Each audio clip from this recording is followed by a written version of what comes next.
ओम कृष्णाय वासुदेवाय हरे परमात्मने प्रणतक्लेशनाशाय गोविन्दाय नमो नमः।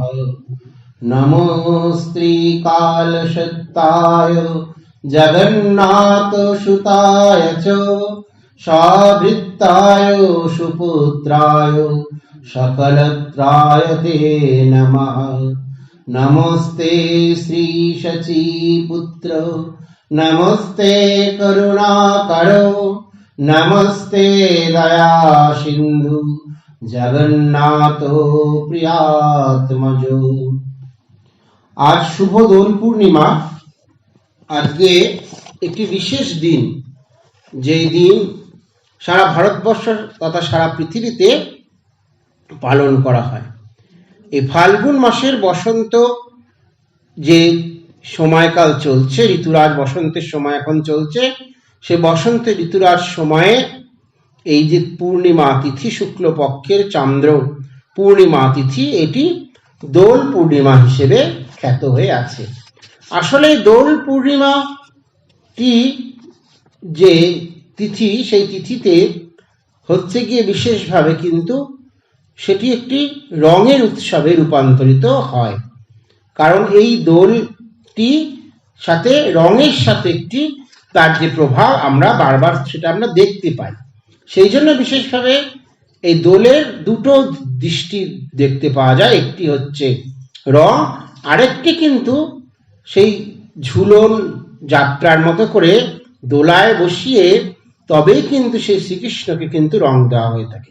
সেই থেকে জিনিসটি এইভাবে আমাদের এসেছে। আর এই পুণ্যতিথিতে বঙ্গদেশের শ্রী চৈতন্য মহাপ্রভুর আজকে সেটি জন্মতিথিও বটে। তার সাথে রবিদাস, সন্ত রবিদাসের আজকে জন্মতিথি।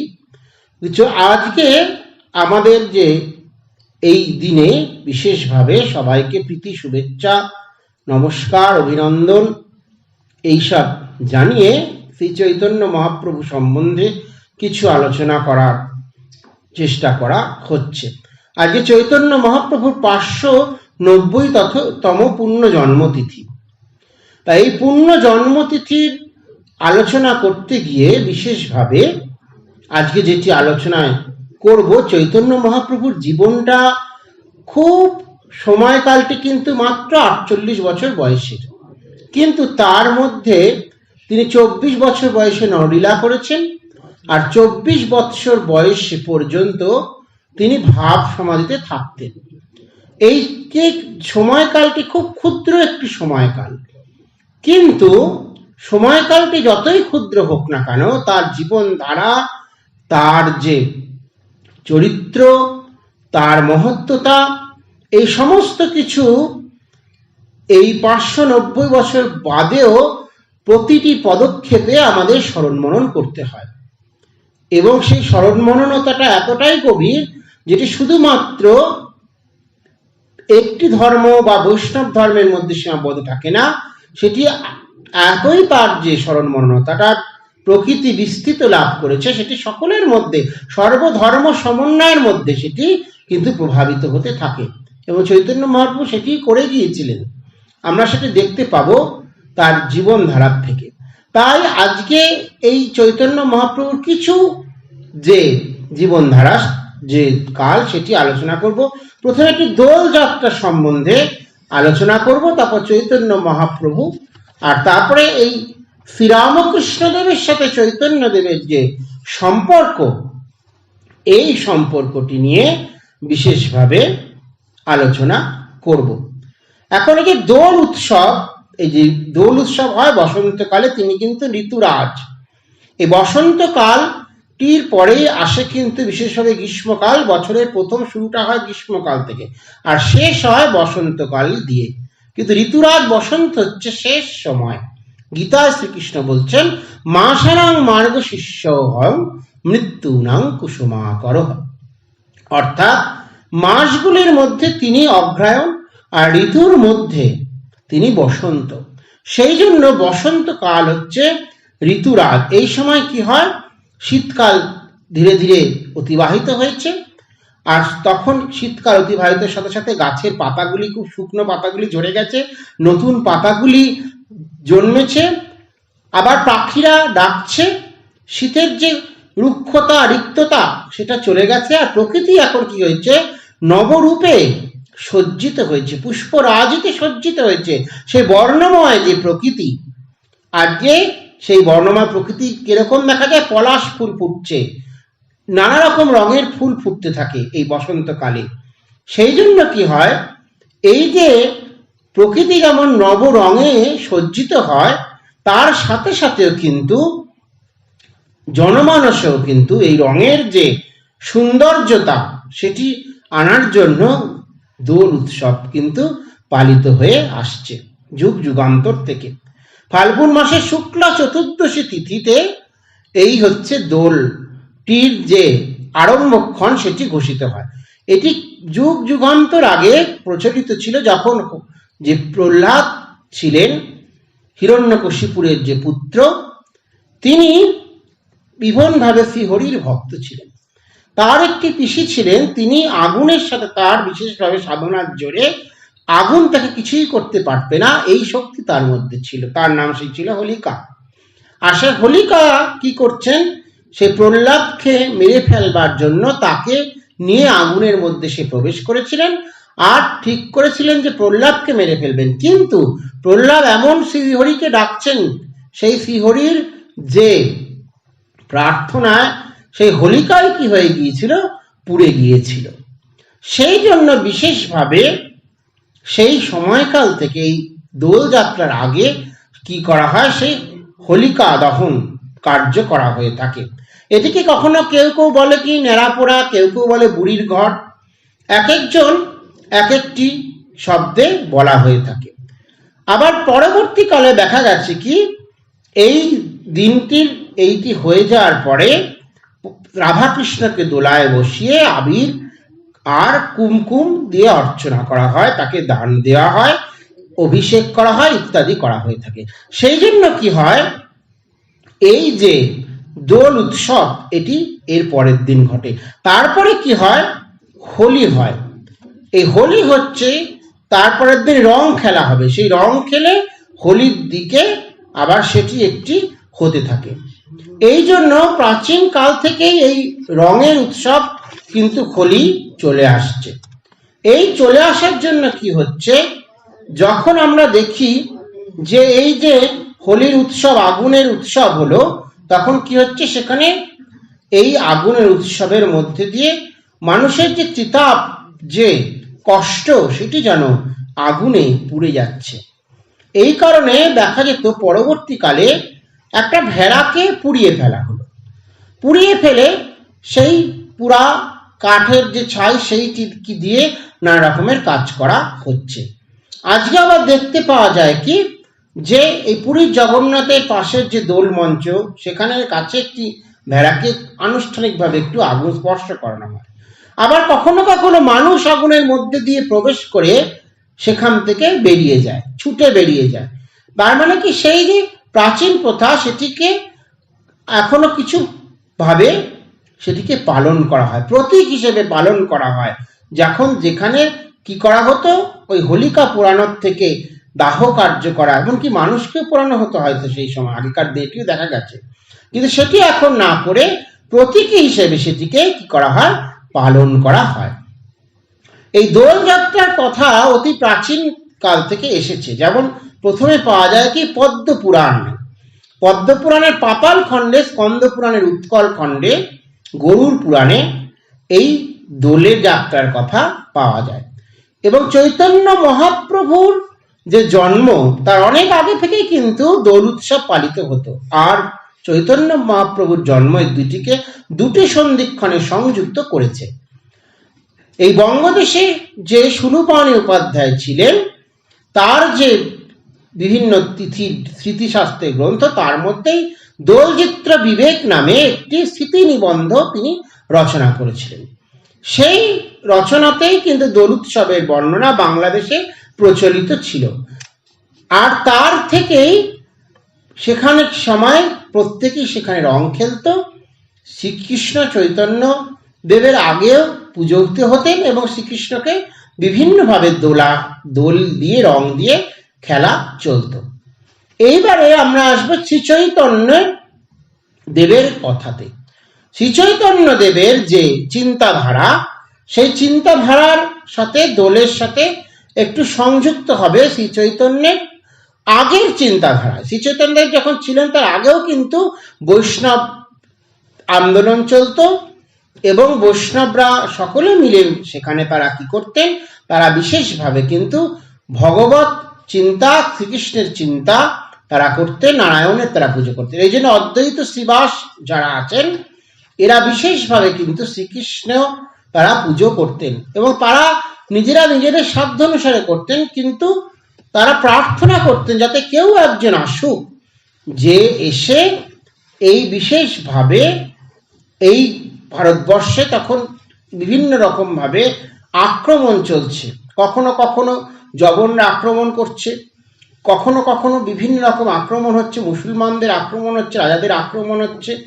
সেই আক্রমণে বাংলার মানুষ জর্জরিত হয়ে যাচ্ছে। এই জন্য নবদ্বীপ সেই সময় ছিল যেখানে চৈতন্য মহাপ্রভুর জন্ম, সেই জায়গাতে কিন্তু মানুষজন অনেকেই সেখান থেকে চলে যাচ্ছেন। যেটি আগে ছিল পণ্ডিতদের বিশেষ স্থান, সেখানে জ্যোতিষ, তর্ক, ন্যায় এই সমস্ত কিছু পড়াশোনা হতো, কিন্তু বিভিন্ন রকম ভাবে মুসলিম যে রাজা ছিল তাদের আক্রমণে, তাদের প্ররোচনায়, তাদের বিভিন্ন মানুষের প্রতি অত্যাচারে দেখা যাচ্ছে কি সেখান থেকে বহু মানুষ চলে যাচ্ছে, এটি দেখা যাচ্ছে। আর চৈতন্য মহাপ্রভুর যে পিতা তারাও কিন্তু সেই পূর্ববঙ্গের সিলেট থেকে নবদ্বীপে থাকা শুরু করেছিলেন, কিন্তু সেইখানেও তারা একটি অত্যাচারের শিকার হয়েছিলেন বলেই আবার নবদ্বীপে তারা এসেছিলেন।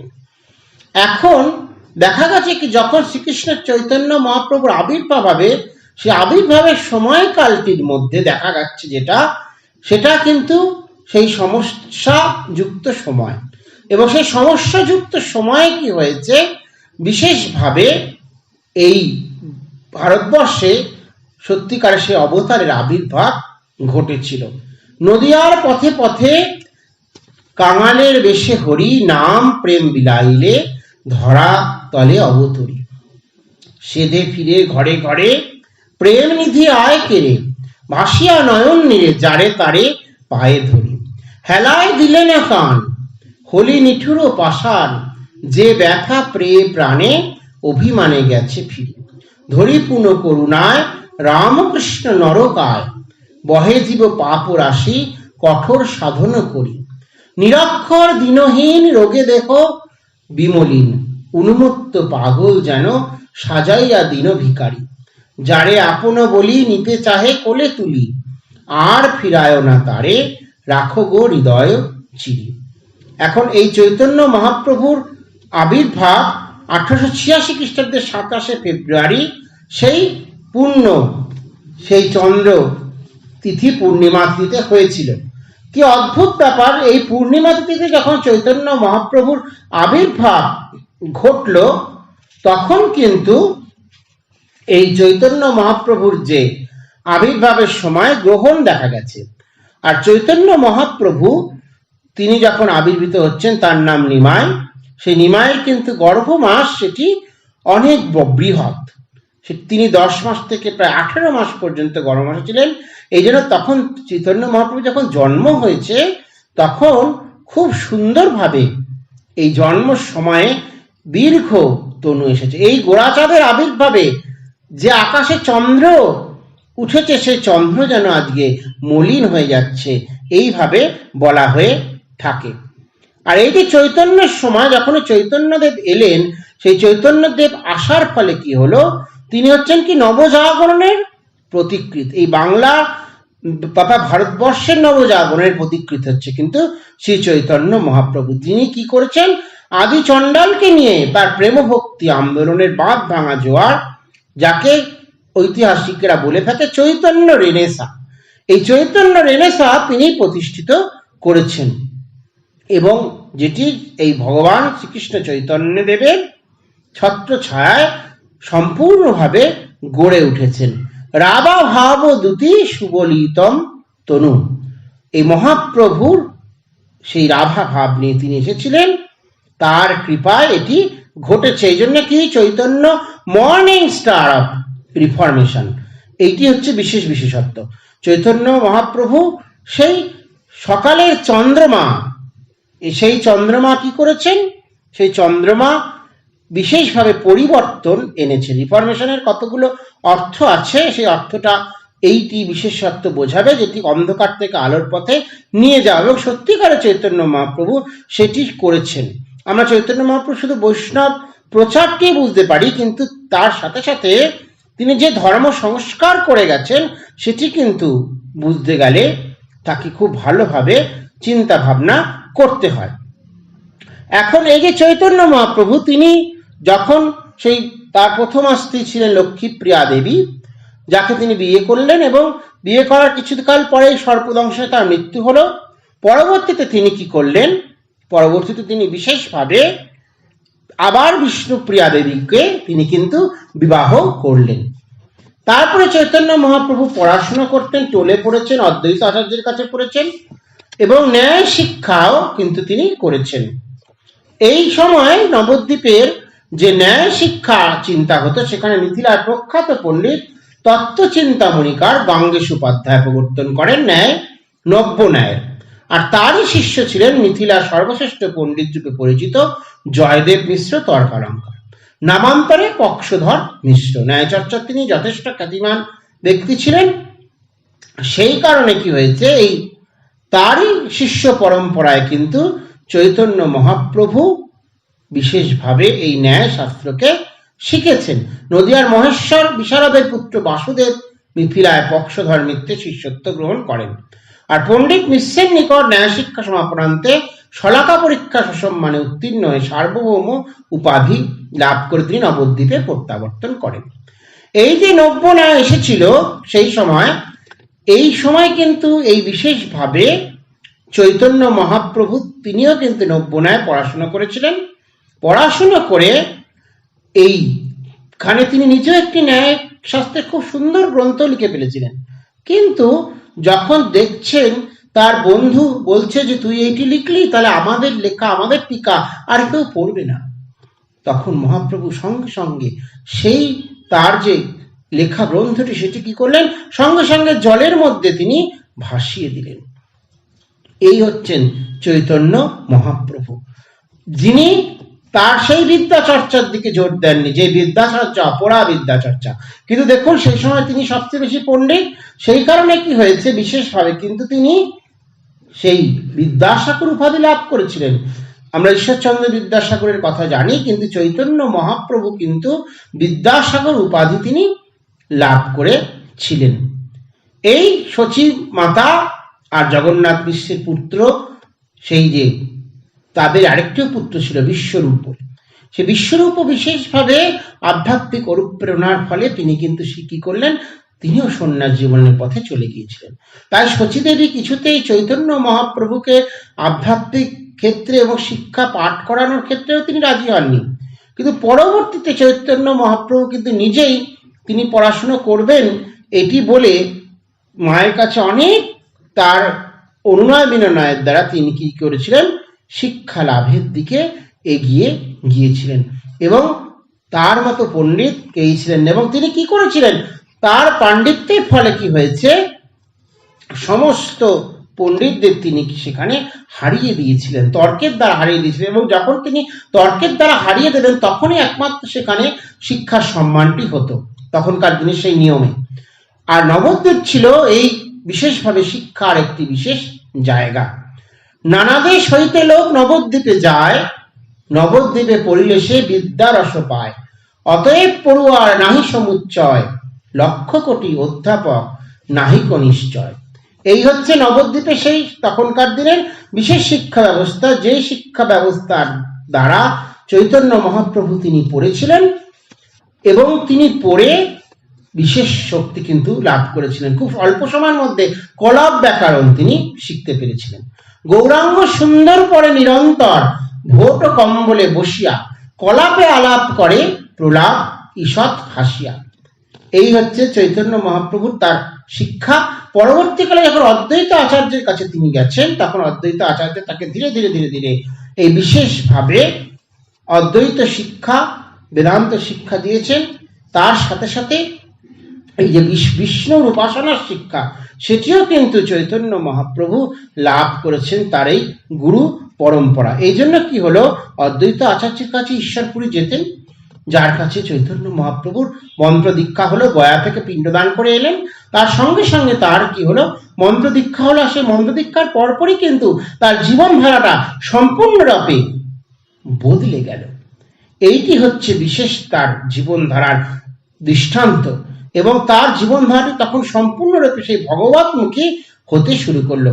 চৈতন্য মহাপ্রভুর আরেকটি নাম ছিল বিশ্বম্বর, আর এই বিশ্বম্বর রচিত যে শিক্ষা, তিনি নিজেও টোল খুলেছিলেন, বহু ছাত্রদেরকে পড়াতেন, কিন্তু কোথায় গেল যখন তার সেই মন্ত্র দীক্ষা হয়ে গেল, যিনি কৃষ্ণ প্রেমে সম্পূর্ণরূপে ভাবুক হয়ে গেলেন, যিনি সেই কি পেয়েছিলেন, বিদ্যাসাগর উপাধি পেয়েছিলেন। এই নিমাই সর্বশাস্ত্রে অতি বিচক্ষণে, বিদ্যাসাগর উপাধি মই করিল স্থাপনে, তাহা সবই শোভে কইলা জয় জয় ধ্বনি, ছাত্র কয় বিদ্যাসাগর দেহ পান চিনি, মহাপ্রভু যথাবিধি সবে সম্মানিলা, দহি সঙ্গে করি তবে গৃহেরে চলিলা। এই হচ্ছে চৈতন্য মহাপ্রভু, যিনি এত পণ্ডিত ছিলেন, তিনি একমাত্র সেই ভগবানের নামে সম্পূর্ণভাবে কি হলো, ব্যাকুল হয়ে গেলেন। গয়া থেকে এসে তার দীক্ষা হলো। গয়া হইতে নিমাই পণ্ডিত আইলা ঘরে, শুনি বহু পড়ুয়া আইলা পরিবারে, কেহ ব্যাকরণ পড়ে কেহ দর্শন, সর্বসূত্রে গৌর করে কৃষ্ণের বর্ণন, ছাত্রগণ কহে বিদ্যাসাগর কি বা কহ, মহাপ্রভু কবে ইথে না করো সন্দেহ। এই হচ্ছে তার অবস্থা হয়েছে। তিনি যখন এসে সেই ছাত্রদেরকে পড়াচ্ছেন, তখন আর তার সেই ব্যাকরণ পড়াতে তিনি পারছেন না, তিনি শ্রীকৃষ্ণেরই কথা বলছেন। এইটি হচ্ছে চৈতন্য মহাপ্রভুর সেই কৃষ্ণ ভাব গৃহায়িতা। এবং এই কৃষ্ণ চর্চা করতে করতে সে শিবাসঙ্গনে কীর্তন, সেখানে তিনি প্রায় মাতোয়ারা হয়ে যেতেন, এবং সেই মাতোয়ারা হয়ে গিয়ে সেই কীর্তনের প্রচার করতে শুরু করলেন। ইতিমধ্যেই যে সেখানে নিত্যানন্দ মহাপ্রভু, তিনিও এসে সংযোগ ঘটেছিল, হরিদাসের সংযোগ ঘটেছিল। শ্রীকৃষ্ণ চৈতন্য প্রভু নিত্যানন্দ গোয়ালাধর শিবাসাদি গৌর ভক্তবৃন্দ, এই সকল যে গৌড়ীয় বৈষ্ণব সম্প্রদায়, তারা এসে কি করলেন, সেখানে একত্রিত হলেন। এবং যখনই তারা একত্রিত হলেন, তখন কি হলো, তখনই কিন্তু এই চৈতন্য দেবের দ্বারা এই ভাব আন্দোলনটি, বৈষ্ণব প্রচারের ভাব আন্দোলনটি ছড়িয়ে পড়তে শুরু করলো। এবার একটু নবদ্বীপের কথায় যায়। নবদ্বীপটি কিরকম ছিল?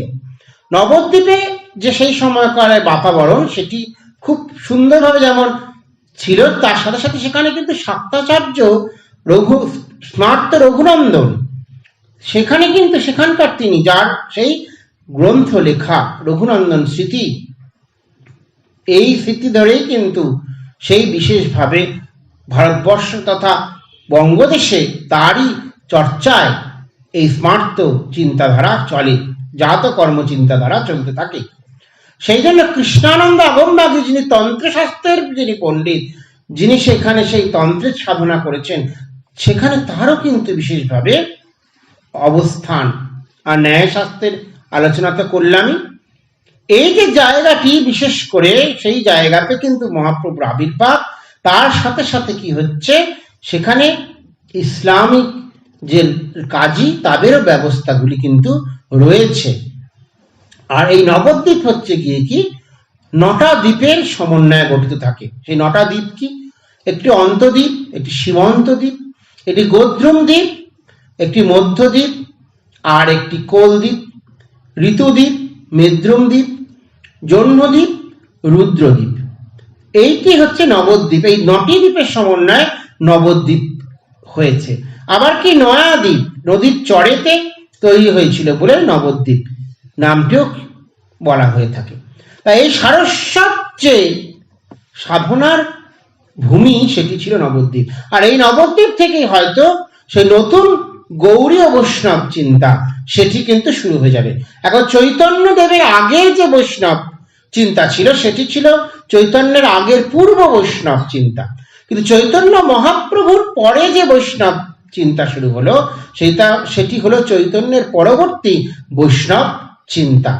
এই জন্য চৈতন্য মহাপ্রভু যখন এলেন তখন তিনি সেই জগায় মাধাইকে উদ্ধার করলেন, চাপাল গোপালকে উদ্ধার করলেন। জবন হরিদাস, যিনি জবন ছিলেন, কিন্তু তিনি তার যে হরিভক্তি, সে হরিভক্তি থেকে চৈতন্য মহাপ্রভু আপ্লুত হয়ে যেতেন। হরিদাস প্রার্থনা করছেন, গান করছেন, আর মহাপ্রভু সেখানে গেছেন, গিয়ে সেখানে তিনি কি করছেন, তার সাথে দেখা করছেন। হরিদাস সাধনা করছে একটি বকুল গাছের তলায়, সেই বকুল গাছটি চির অমর হয়ে পুরীতে রয়ে যাচ্ছে। এইটি শুধু না, এর পরবর্তী অবধূত নিত্যানন্দ মহাপ্রভু আবির্ভাব ঘটল।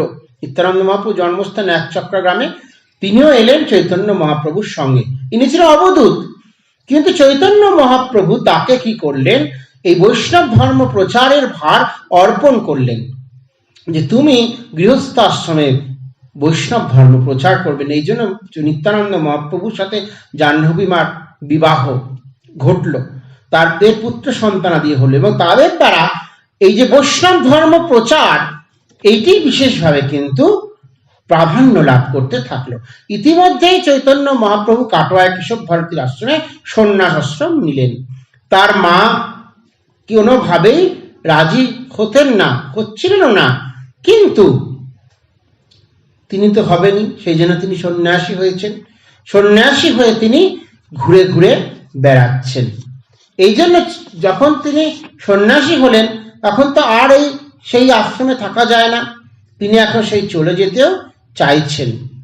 চলে যেতে চাইলে হবে না, তার কারণ হচ্ছে তার মা তো দুঃখে কাতর হয়েছেন। তিনি পুরীর অভিমুখে যাত্রা করেছেন, ভারতবর্ষে দক্ষিণ ভারত বিজয় করেছেন, রায় রামানন্দকে পরাজিত করেছেন তর্কশাস্ত্রে। তারপর আবার পুরীতে এসে বসবাস করছেন। পুরীতে বসবাস করতেন একটি ছোট্ট জায়গায়, গম্ভীরা, সেইখানে রায় রামানন্দ আর সেই স্বরূপ দামোদর দুজনে থাকতেন।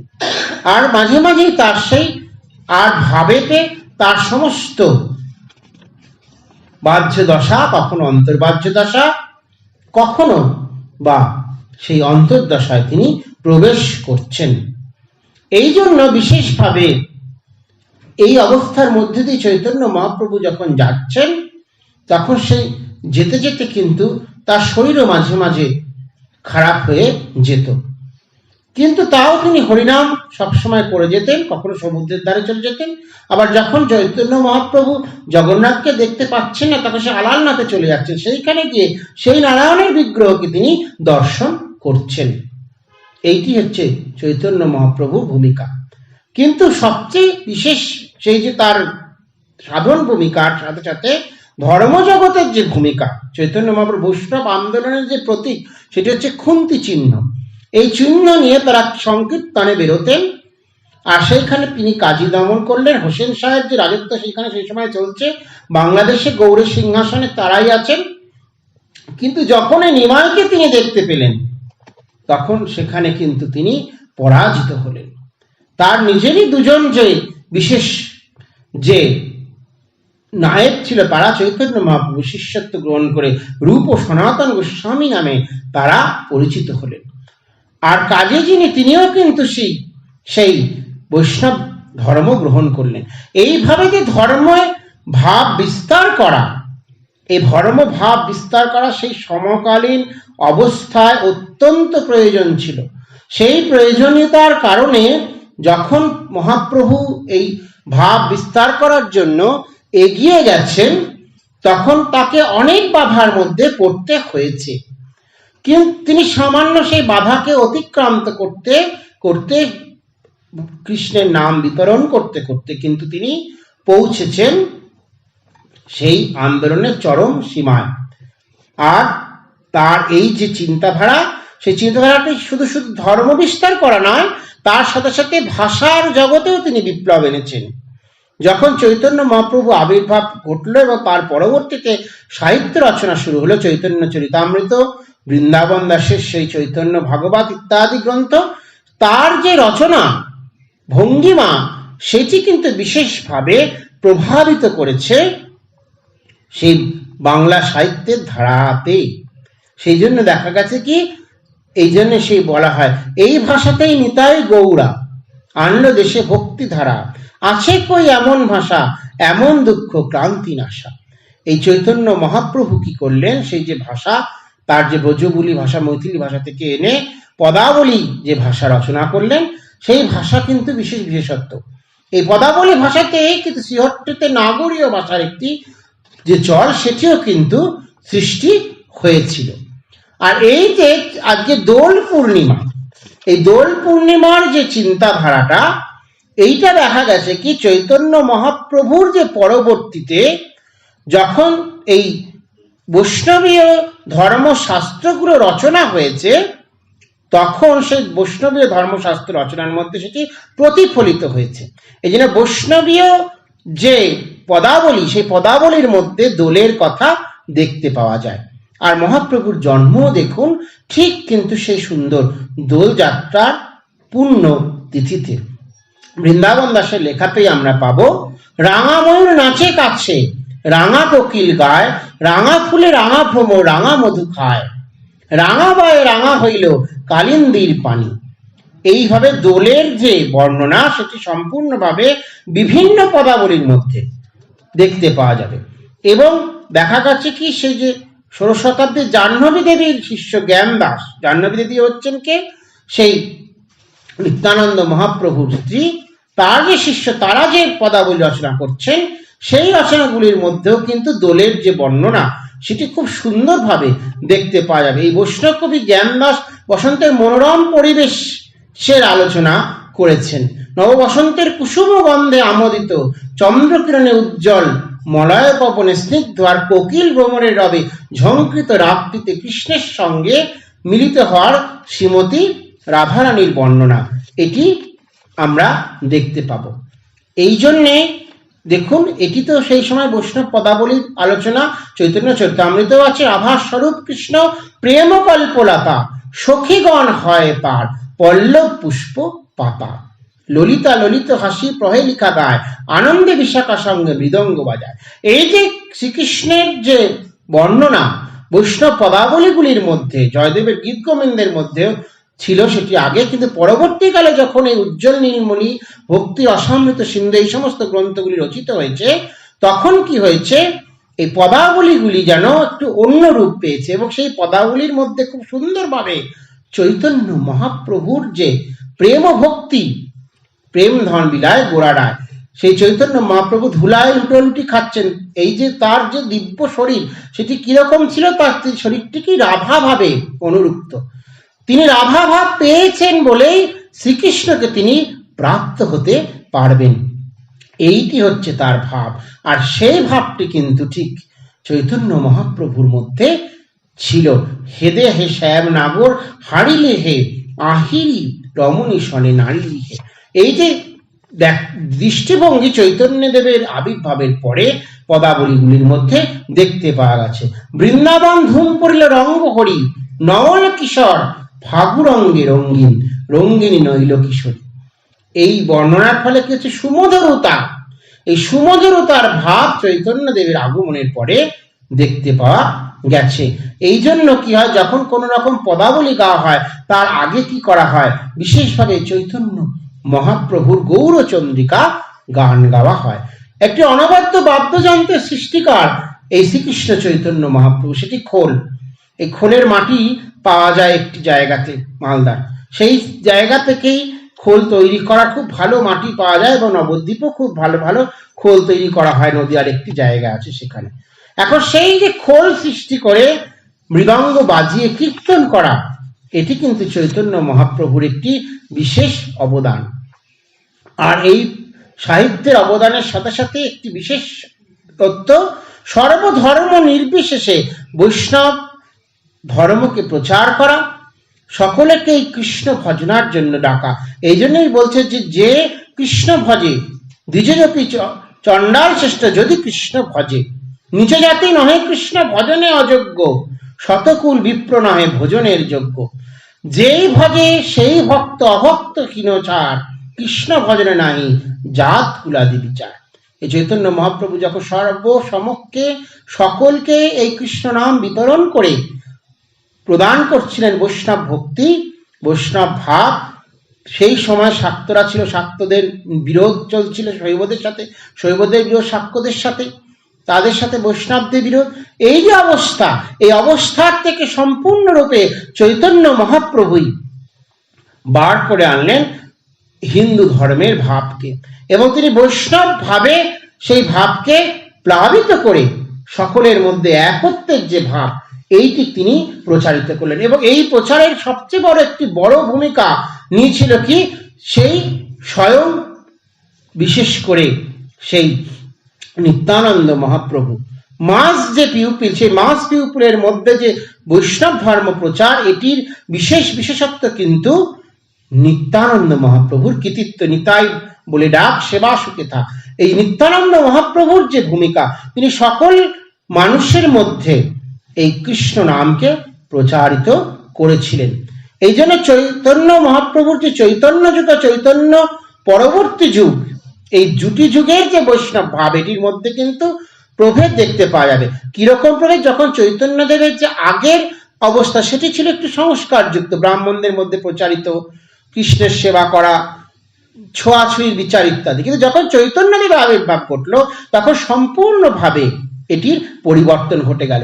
চৈতন্য মহাপ্রভু সেই পুরীতে থাকতেন, সেখানেও তিনি সেই রাজাকে রথ টানতে নিয়ে যাচ্ছেন। তিনি হরিদাস বাবা, তার শরীর চলে গেছে, তাকে তিনি নিজে সমাধি দিলেন, নিজে লবণ দিয়ে তার সমাধিকে পবিত্র করে দিলেন। এইটি হচ্ছে চৈতন্য মহাপ্রভুর জীবন আদর্শ। তিনি সকলকে এক ভাব তিনি কি করেছেন, বিচার করে গেছেন, সকলকে বিশেষ চিন্তার মধ্যে দিয়ে নিয়ে গেছেন। মহাত্মা শিশির কুমার ঘোষের অমেয় নিমায় চরিত বলে একটি গ্রন্থ আছে।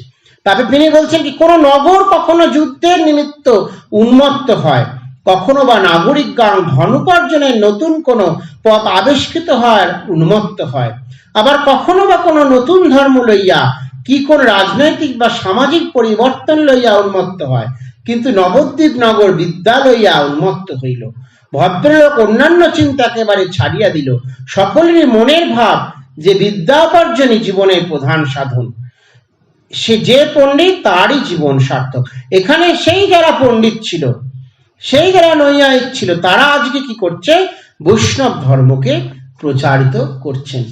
আর এই শ্রীরামকৃষ্ণের সাথেও কিন্তু চৈতন্য মহাপ্রভুর বিশেষ সম্পর্ক আমরা দেখতে পাই। বিজয় কৃষ্ণ গোস্বামী বসে আছেন শ্রীরামকৃষ্ণের কাছে, তিনি বলছেন কি হলো, প্রভু চৈতন্য দেব সম্বন্ধে আলোচনা হচ্ছে। ঠাকুর বলছেন, এই যে দেখো, শ্রী চৈতন্যদেব ঠিকই করেছিলেন, ভেবেচিন্তে সংসার ত্যাগ করলেন, তা না হলে জীবের উদ্ধার হয় না। আর এই যে চৈতন্য দেবের যারা সতীর্থ, মুরারিগুপ্ত ইত্যাদি ছিলেন, তারা বিশেষভাবে কিন্তু চৈতন্যদেবের সঙ্গে সঙ্গে থাকতেন, তারাও বিশেষভাবে এই বৈষ্ণব ধর্মকে প্রচারিত করেছেন। এখন দেখা যাচ্ছে, যখন শ্রীরামকৃষ্ণদেব তিনি যখন এই আছেন, চৈতন্যদেবের সাথে তার বিশেষ সামঞ্জস্যটি কোথায়? এটা হচ্ছে শ্রী চৈতন্যদেব আসনে শ্রীরামকৃষ্ণদেব উঠে গেছেন। ভগবান দাসবাদী তিনি চিন্তা করছেন যে এই যে কলকাতায় বৈষ্ণবের আসনে উঠে গেলেন শ্রী রামকৃষ্ণদেব, বৈষ্ণবরা তো নিন্দা করা শুরু করলেন। যখন তিনি ভগবান দাসবাবুকে গেছেন, তখন তিনি দেখতে বলছেন যে ঠিক লোকই চৈতন্যের আসনে উঠেছেন। শ্রী চৈতন্য মহাপ্রভুর যেমন ঠিক দশা তিনটি থাকতো, ঠিক শ্রীরামকৃষ্ণদেবের মধ্যেও একই যে দশা, সেই দশা তিনটি আমরা দেখতে পেতাম। এই জন্য কি হয়েছে, শ্রীরামকৃষ্ণদেবের সাথে চৈতন্যদেবের যে সাযুজ্য, সেটি সম্পূর্ণভাবে দেখতে পাওয়া যায়। অবতার যুগে যুগে আসে, যখনই দেখা গেছে সেই ধর্মের গ্লানি এসে উপস্থিত হয়, তখনই কি হয়, অবতার এসে আবির্ভাব ঘটে, এবং তারা কি করে, মানুষের মধ্যে সেই সমস্ত জায়গাতে ধর্মকে প্রচারিত করে এবং মানুষকে সে আলো দেখিয়ে নিয়ে যায়। ঠিক একই রকম ভাবে শ্রীকৃষ্ণ চৈতন্য মহাপ্রভু তাদের যে বৈষ্ণব শিক্ষা দিচ্ছেন, সেখানে জীবে দয়া আছে, নামে রুচি আছে, বৈষ্ণব পূজন আছে। এটি বৈষ্ণব দর্শনের মুখ্য একটি কথা। ভক্তি রসামৃতি সিন্ধে এই নববিধা ভক্তির কথা বলা হয়ে থাকে, যার দ্বারা পূজন, শ্রবণ, মনন, কীর্তন, নিধিধ্যাসন এইগুলি করলে পরে কি হবে, ভগবানের বা কৃষ্ণের চরণ, কৃষ্ণ লোক প্রাপ্ত হবে, এটি বলা হয়ে থাকে। এখন পরবর্তীকালে শ্রীরামকৃষ্ণদেব বসে আছে দক্ষিণেশ্বরে, ঠিক একই রকম ভাবে এই চৈতন্য চর্চা হচ্ছে এবং সেই নববিধ ভক্তি কথা বলতে বলতে ঠাকুর বলছে জীবে দয়া, তুই কে জীবে দয়া করার, কীটাণুকীট, শিব জ্ঞানে জীব সেবা। মহাপ্রভু সেই যে তাদের যে তত্ত্ব, বৈষ্ণব তত্ত্ব ছিল, সেই তত্ত্বের থেকে শ্রীরামকৃষ্ণদেব যেন একটু বেরিয়ে এসেছেন। বেরিয়ে এসে তিনি কি করছেন, সে শিব জ্ঞানে জীব সেবার কথা তিনি বলছেন।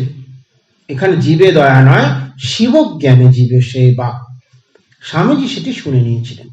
স্বামীজি যখন শুনেছিলেন, শুনে সঙ্গে সঙ্গে স্বামীজি চিন্তা করেছিলেন, যদি ঠাকুর কোনোদিনও সেই সামর্থ্য দেন, তাহলে এই মত আজকে যেটি ঠাকুর অপূর্বভাবে ব্যাখ্যা করলেন, এটি জগতে প্রচারিত করবে।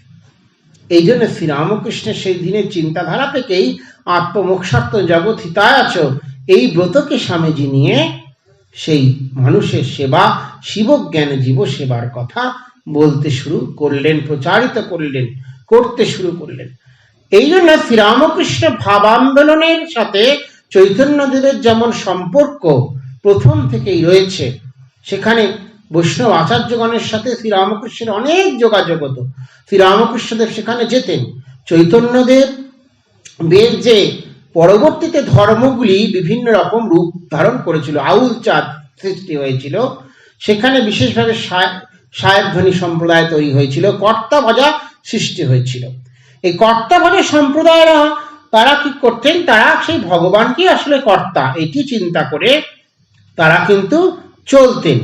এই জন্য যখন এই যে পদগুলো তৈরি হয়েছিল চৈতন্যদেবের পরবর্তীতে, যখন কি হয়েছিল, সেই কর্তা ভাজা গোষ্ঠী তৈরি হয়েছিল যেমন, তখন কি করেছেন শ্রীরামকৃষ্ণ কিন্তু সেই কর্তা ভাজাদের কথা তিনি বলছেন, তিনি কিন্তু আলোচনা করছেন। আর এই আউল চাঁদ, এই যখন আউল চাঁদের কথা আসছে, তখন তারা কিন্তু ভাবছেন যে এই স্বয়ং শ্রীকৃষ্ণ চৈতন্য মহাপ্রভুই এই আউল চাঁদ রূপে কিন্তু তিনি এসেছেন। আবার দেখুন, যখন বাউল সম্প্রদায় সৃষ্টি হয়েছে, বাউল সম্প্রদায়ের যখন সৃষ্টিটা হলো, তখন দেখা গেল কি, তখনও কিন্তু এই চৈতন্য মহাপ্রভুকেই কিন্তু বিশেষভাবে সেখানেও তারা মেনে চলছেন।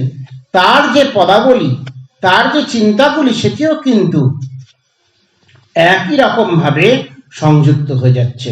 এখানে সেই যে গৌরাঙ্গ, তিনি কৃষ্ণ নন, তিনি সেখানে কি হচ্ছেন, সাই হয়ে যাচ্ছেন, তিনি সেখানে গুরু হয়ে যাচ্ছেন, তিনি সেখানে নিরঞ্জন হয়ে যাচ্ছেন। তাই চৈতন্য মহাপ্রভুর পরবর্তীতে যে ভক্তিবাদী যে সম্প্রদায়গুলো তৈরি হলো, তা সম্পূর্ণভাবে সমস্ত সম্প্রদায়গুলি কিন্তু মহাপ্রভুর প্রভাবে প্রভাবান্বিত হয়েছে। সহজিয়া পন্থা যখন তৈরি হয়েছে, তখনও কিন্তু সেই সহজিয়া পন্থার মধ্যেও কিন্তু বিশেষভাবে এই চৈতন্য মহাপ্রভুর যে চিন্তাধারা, এটি এসেছে। তাই দেখা গেছে বিশেষভাবে চৈতন্য মহাপ্রভুর চিন্তায় যে পরবর্তীকালে শিক্ষা, সাহিত্য, ধর্ম, দর্শন প্রভাবিত হয়েছে। স্বামীজির একদিন দোল উৎসব আছে, তাতে সবাই মিলে খুব আনন্দ করবে বলে ঠিক করেছে। স্বামীজি বলছেন, আজকে তো চৈতন্য মহাপ্রভুর জন্মদিন, যিনি অনেক কাল আগে জন্মগ্রহণ করেছিলেন সেই নবদ্বীপ নদিয়ায়। আজ আমরা চিন্তা করি সেই মহাপ্রভুর জন্ম তিথি কি করে আমরা পালন করব, আর তার স্মরণ মনন করব। এই মহাপ্রভুর শরীরজার যে ইতিহাস, সেটি একটু অনন্য, নানা রকম ভাবে বলা হয়ে থাকে, নানা রকম চিন্তাধারায়। পরবর্তীকালে কিছু উড়িয়া পাণ্ডুলিপি থেকে একজন পেয়েছিলেন যে আসলে চৈতন্য মহাপ্রভু যখন খালি পায়ে হাঁটতেন, হাঁটতে হাঁটতে তার পায়ের মধ্যে কিছু কাঁটা বিদীর্ণ হয়েছিল, এবং কাঁটা বিদীর্ণ হওয়ার ফলে তার পাটি কোনোভাবে ক্ষতবিক্ষত হয়ে গ্যাংরিং হয়েছিল। আর তিনি মাঝে মাঝেই বাহ্যদশা চলে যেতেন, অন্তর্বাহ্যদশায় চলে যেতেন, জ্ঞান প্রায় থাকতো না যখন তিনি পুরীতে থাকতেন। সেই জ্ঞান হারা অবস্থাতে থাকতে থাকতে পা অতিরিক্ত ঘায়ে পর্যবসিত হয়ে তার শরীরটি গেছে। এবং সেই সময় পুরীর যে রাজা এবং বিশেষভাবে সার্বভৌম তারা ঠিকই করেছিলেন যে চৈতন্য মহাপ্রভুকে সেই জগন্নাথের যে সমাধি দেওয়া হয় নবকলেবরের সময়, তাকে বলে কৈলি বৈকুণ্ঠ, সেইখানে তাকে সমাধি দিয়ে দেওয়া হবে। এটি পরবর্তীকালে এটি পাওয়া যায় এবং বলা হয়ে থাকে যে চৈতন্য মহাপ্রভু জগন্নাথের সাথে লীন হয়ে গেছে। চৈতন্য মহাপ্রভু শরীর চলে গেলেও বৈষ্ণব আন্দোলনের পরিচালক যে শক্তি সেটি নিত্যানন্দ মহাপ্রভু এবং বিষ্ণুপ্রিয়ার মধ্যে দিয়ে কিন্তু চলেছে। বিষ্ণুপ্রিয়া দেবী চৈতন্য মহাপ্রভু যে স্থানে জন্মেছিলেন তার যে নিম কাঠ ছিল, নিম কাঠের যে গাছ, সেই গাছটি থেকে দুটি দারুবিগ্রহ তিনি নির্মাণ করেছিলেন। একটি দারুবিগ্রহ ধামেশ্বর মহাপ্রভু বলে নবদ্বীপে আছে, সেটিতে পুজো করা হয়। এই যুগ যুগান্তর ধরে সেই দারুবিগ্রহ কিন্তু রয়েছে, তার পাদুকাও রয়েছে মহাপ্রভুর। আর বিষ্ণুপ্রিয়া দেবীর যখন শরীর গেল তখন বিষ্ণুপ্রিয়া দেবী কিন্তু সেই ধামেশ্বর মহাপ্রভুর দারুবিগ্রহের মধ্যেই সম্পূর্ণরূপে সমাহিত হয়েছিলেন। এই জন্য ওই দারুবিগ্রহকেই বিষ্ণুপ্রিয়া রূপে সাজানো হয়। আর নাকে একটি নথ থাকে। আবার আরেকটি দারুবিগ্রহ সেটি ঢাকা হয়ে শিলচরে এক জায়গায় সেটিও কিন্তু অবস্থান করছে। তাই বিষ্ণুপ্রিয়া দেবী যখন ছিলেন, তিনি যখন পূজা করতেন, সেই যখন তার হাত দিয়ে বৈষ্ণব ধর্মের আন্দোলন চলেছে, তখন কিন্তু বৈষ্ণব ধর্মের আন্দোলনের মধ্যে বিশেষভাবে নারী জাগরণ ঘটে গেছে। তিনি তার প্রভাবেই কিন্তু এই মায়েরা বিশেষভাবে পূজার অধিকার যেন প্রাপ্ত হয়েছে। না হলে কিন্তু এই বিষ্ণুপ্রিয়া দেবী যদি পূজা প্রচলন না করতেন, তিনি যদি নিজে পূজা না করতেন মহাপ্রভু, তাহলে কিন্তু এটি সম্ভব হতো না। চৈতন্য মহাপ্রভু তো বিশেষ করে সতীদাহ প্রথা নিবারণ করেছিলেন। তার পুরুষ সিংহ রূপটি একটু অদ্ভুত রূপ। তিনি যেমন একাধারে প্রেমিক পুরুষ, তেমনি তিনি সিংহ পুরুষও ছিলেন। তিনি আবার বিবাহ দিয়েছেন, অসবর্ণ বিবাহ তিনি দিচ্ছেন। এটিও আমরা দেখতে পাচ্ছি। নদীর বুকে দুজন এসেছে পালিয়ে, একটি পুত্র এবং একটি কন্যা, তাদেরকে সমাজ বিচ্যুত করে দিচ্ছে, কিন্তু মহাপ্রভু সেই নদীর ধারেই, সেই নৌকার মধ্যেই তাদের তিনি বিবাহ দিচ্ছেন। এটি মহাপ্রভুর মধ্যে দেখতে পাওয়া গেছে। আজ এই পূর্ণ জন্মতিথিতে এই যে নারদীয় ভক্তি সূত্রে আছে, যথা ব্রজ গোপিকা নাম প্রেম ভক্তি, ভক্তি প্রেম স্বরূপ আচ। আমরাও মহাপ্রভুর কাছে সেই প্রেম ভক্তি প্রার্থনা করি, কারণ প্রেম ভক্তি ছাড়া ঈশ্বর লাভ হয় না। যা যা কিছুই হোক না কেন, একমাত্র প্রেম ভক্তি যদি হয়, তিথি মা বলছেন প্রেম ভক্তি ছাড়া ঈশ্বর লাভ হবে না। তাই তার কাছে আমরা সেই প্রেম ভক্তি প্রার্থনা করি, যাতে তিনি আমাদের মধ্যে, মনের মধ্যে সেই প্রেম ভক্তি দেন, যার দ্বারা আমরা ঈশ্বর লাভ করতে পারব। সকলকে নমস্কার জানিয়ে প্রণাম। ওম স্থাপকায় চ ধর্মস্য সর্বধর্ম স্বরূপিণে অবতার বরিষ্ঠায় রামকৃষ্ণায় তে নমঃ। ওম শান্তি শান্তি শান্তি। হরি ওম তৎসৎ। শ্রীরামকৃষ্ণার্পণমস্তু।